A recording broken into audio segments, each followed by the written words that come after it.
Hello friends, welcome to trading Hunar. आज हम इस वीडियो में वोडाफोन आइडिया लिमिटेड के Q4 FY20 के रिजल्ट्स के बारे में बात करेंगे।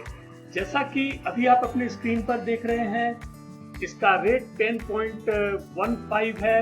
ये क्लोजिंग का रेट है आज 1 जुलाई का 330 का, और ये लगभग 4.25% नीचे जाकर के बंद हुआ है। आज ही इसके रिजल्ट आए हैं और ये रिजल्ट कैसे रहे हैं वो हम इस एनालिसिस में आपको बताएंगे।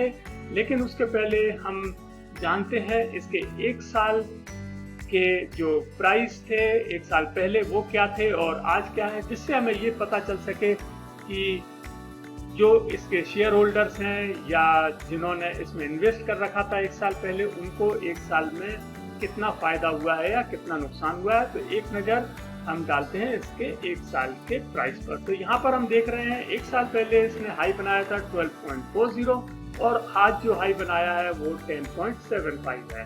तो इससे हमें ये पता चलता है कि लगभग 13% का नुकसान हुआ है जिन लोगों ने एक साल पहले इसको होल्ड किया था। तो अब हम शुरू करते हैं इसका एनालिसिस, लेकिन सबसे पहले हम लेंगे एक छोटा सा टेक्निकल एनालिसिस। इससे हमें ये पता चलेगा कि क्या हमें अभी इस शेयर में एंटर करना है, होल्ड करना है या सेल करना है। तो जानते हैं एक छोटा सा एनालिसिस। यहाँ पर आप देखेंगे और यहाँ पर एक अजीब सी बात देखने को मिलेगी कि जनरली हमने देखा है कि सारे शेयर मार्केट के शेयर्स कोविड की प्रॉब्लम की वजह से गिरे थे, लेकिन ये शेयर नहीं गिरा। उसका शायद सबसे बड़ा रीजन ये था कि ये टेलीकॉम सेक्टर था और टेलीकॉम सेक्टर को उतना फर्क नहीं पड़ा। दूसरी बात ये थी कि ऑलरेडी ये शेयर काफ़ी ज़्यादा गिर चुका है, इसलिए उसमें प्राइस करेक्शन की भी गुंजाइश कमी थी। तो यहाँ पर वो प्रॉब्लम तो नहीं आई है इसके गिरने की, ऑलरेडी ये अंडर वैल्यूड शेयर था। अब हुआ क्या कि ये मई के फर्स्ट वीक से इसने बढ़ना शुरू हुआ और ये बढ़कर के लगभग 12.50 तक जा चुका था पिछले 15 दिन पहले, और उसके बाद में इसमें एक गिरावट आना शुरू हुई। और ये आप देख रहे हैं, मैं इसको जूम करके दिखाता हूँ तो आप देख सकते हैं कि एक बढ़ोतरी हुई पहले शेयर में, उसके बाद में इसमें एक गिरावट आई और इनडिसिसिवनेस रही कि क्या होगा, मार्केट और ऊपर जाएगा या नीचे आएगा। और आप देख रहे हैं कि पिछले 2 दिनों से इसमें काफ़ी ज़्यादा कमजोरी नज़र आ रही है और जो भी मोमेंटम था वो ऑलमोस्ट लॉस हो गया है। और इसका यदि आप 200 डेज मूविंग एवरेज देखेंगे तो वो है ₹5.60 और 50 डेज मूविंग एवरेज ₹7.05, यानी कि ये दोनों मूविंग एवरेजेस से काफ़ी ज़्यादा ऊपर चल रहा है और ये थोड़ी सी एबनॉर्मल सी बात हो जाती है। तो यहाँ पर अभी इसको इस प्राइस पर थोड़ी देर समय देना पड़ेगा और ज़्यादा ये ऊपर जा नहीं सकता है। लेकिन हम इसको देखते हैं एक RSI के थ्रू। तो यहाँ पर हम RSI देख रहे हैं वो 57.96 पर है और जो कि नीचे की ओर पॉइंटेड की हुई है। तो इससे ये लगता है कि अब इसका जो स्ट्रेंथ है वो शेयर की ख़त्म हो गई है और ये अभी नीचे जा सकता है।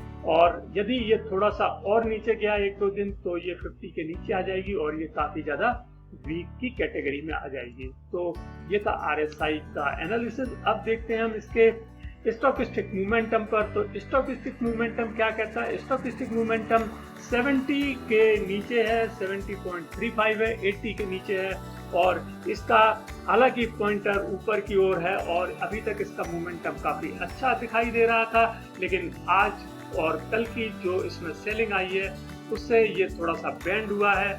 हालांकि ये जो सजेस्ट करता है वो अभी कहीं से भी ये सजेस्ट नहीं कर रहा कि ये शेयर नीचे आएगा, जहाँ तक स्टॉकिस्टिक मोमेंटम की मैं बात करूँ, क्योंकि अभी ये ऊपर की ओर ही अपना मुंह बनाए हुए है। अब देखते हैं हम एक नज़र MACD एनालिसिस पर। तो MACD को यदि हम देखेंगे तो यहाँ पर हमें MACD के मामले में पता चलता है कि ये एक ओवरबॉट पोजीशन पर है और इसमें जो प्राइस करेक्शन है वो कंटिन्यू रह सकता है और ये शेयर नीचे आ सकता है। तो ये था एक छोटा सा टेक्निकल एनालिसिस। अब हम शुरू करते हैं इसके क्वार्टरली रिजल्ट्स का एनालिसिस, जिसको हम 3 पैरामीटर्स में लेंगे, जो है रेवेन्यू, एबिटा और प्रॉफिट। हम बारी बारी से इनका डिस्कशन करेंगे।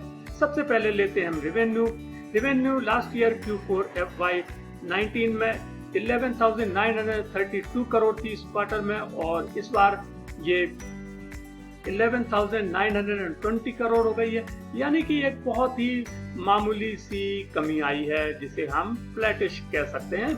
और यहाँ पर कुछ डिटेल है, जैसा कि कंपनी की जो सर्विस रेवेन्यू है वो ऑलमोस्ट फ्लैट रही है।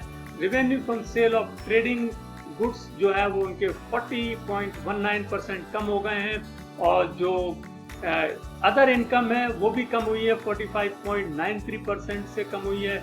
और जहां तक इनके जो अदर इनकम की बात है वो थोड़ा सा बढ़ी है 6.13% से, जो कि क्वार्टर टू क्वार्टर यदि हम कंपैरिजन करते हैं। इनका जो ARPU है यानी कि एवरेज रेवेन्यू पर यूजर, ये 109 रुपए से बढ़कर के 121 रुपए हो गया है, क्योंकि इन्होंने अपने पिछले क्वार्टर के मुकाबले टैरिफ बढ़ाए हैं। यानी कि इन्होंने अपने जो प्लान की कीमतें हैं वो बढ़ाई थी। तो ये था इसका रेवेन्यू का एनालिसिस। अब देखते हैं हम इसके एबिटा पर एक नज़र डालते हैं। तो एबिटा लास्ट ईयर 2027 करोड़ था, जबकि इस क्वार्टर में ये 4,614 करोड़ हो गया। यानी इसमें एक जबरदस्त उछाल आया है, जो कि 128% का उछाल है। जानते हैं इसके बारे में कुछ डिटेल में। तो जैसा मैंने आपको बताया, एबिटा बढ़ा है, और साथ में जो इनके एक्सेप्शनल आइटम्स हैं, जो लॉसेस हैं 6,140 करोड़ के, वो जो है इंटीग्रेशन और मर्जर रिलेटेड कॉस्ट है, उसकी वजह से जो इनको एडिशनल डेप्रिसिएशन और इम्पेयरमेंट ऑफ एसेट्स है, लाइसेंस फीस है, SUC है, ये सारी चीजें हैं जो कि इनको लॉस क्लियर करना पड़ेगी। और जहां तक इसका एबिटा के मार्जिन की बात है, ये इनका बहुत शानदार रहा है, जो कि 38.71% रहा है, माफ कीजिएगा 38.71 रहा है एबिटा का मार्जिन। तो ये काफी अच्छा मार्जिन है। अब देखते हैं हम इसके प्रॉफिट पर, नेट प्रॉफिट पर, यानी प्रॉफिट आफ्टर टैक्स पर। तो लास्ट ईयर Q4 FY19 में ये 4,882 करोड़ का लॉस था, जो कि इस बार बढ़ करके 11,664 करोड़ का लॉस हो गया है, और ये काफी ज्यादा इनको लॉस बढ़ा है। और यहाँ पर इनका कहना है कि ये जो one time adjusted gross revenue है, AGR है, उसकी वजह से, साथ में हाई फाइनेंस कॉस्ट है, और जो लॉस इन सब्सक्राइबर बेस है, इन सब की वजह से ये लॉस बढ़ा है। और इनका यदि हम कैश फ्लो की बात करें, तो कैश फ्लो इनका इम्प्रूव हुआ है। लास्ट ईयर 5,347 करोड़ था, जो कि इस क्वार्टर में बढ़कर के ये 7,327 करोड़ हो गया है। और उसका मेन रीजन वही है कि इन्होंने अपने टैरिफ बढ़ाए हैं, और ये जो फिगर्स हैं ये एक अच्छा संकेत देते हैं इसके जो प्राइसिंग लेवल की यदि हम बात करें। हम एक नज़र और डालते हैं जो AGR मैटर है।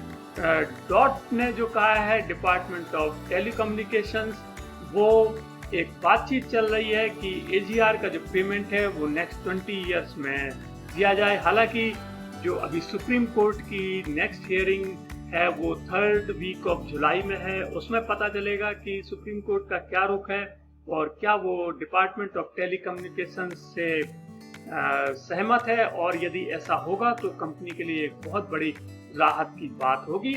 और जहां तक इसका सब्सक्राइबर बेस की बात करें, तो ये काफी ज्यादा कम हुआ है।